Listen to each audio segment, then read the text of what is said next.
What's going on, guys? Joey here, and I'm going to be talking about my price tier picks for this week's Farmers Insurance Open on DraftKings. So the first guy that I like is going to be in the 9K and up range, and that is going to be Tony Finau at $9,100.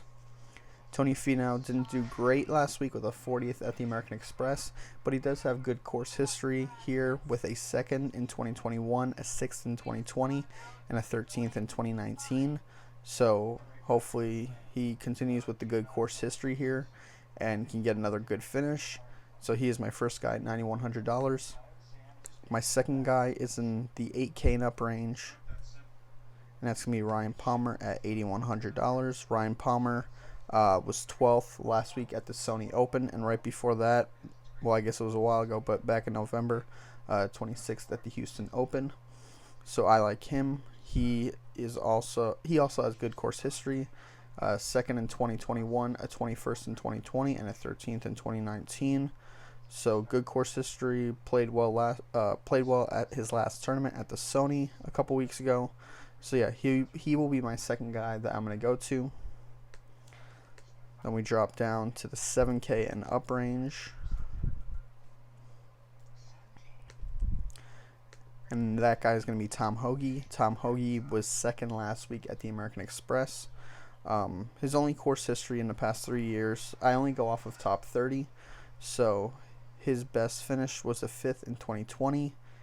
And the only one inside the top 30 in the past 3 years. But a 5th in 2020, good finish. Great finish last week with a 2nd at the American Express. So he is going to be that guy in the 7K and up range that I like. And he is $7,500. Then we've got the below 7K range. We go all the way down to Paul Barjon at $6,400. Barjon, while he doesn't have any course history in the top 30s from what I have listed in the past 3 years, he does have a 10th last week. That's kind of what I'm going to go off of. He's super cheap. And I like a lot of the more higher end guys, like the 9K and 8K guys. So I feel like you gotta get pretty cheap in the 6K for what I like. And at $6,400, that will be a good option to go with him. Like I said, coming off of a good finish, he's worth a shot. And yeah, to help you kind of get more of those higher end guys. So the last thing I'm going to talk about is the one and done. I'm doing a fantasy golf championship, one and done, $25 buy-in.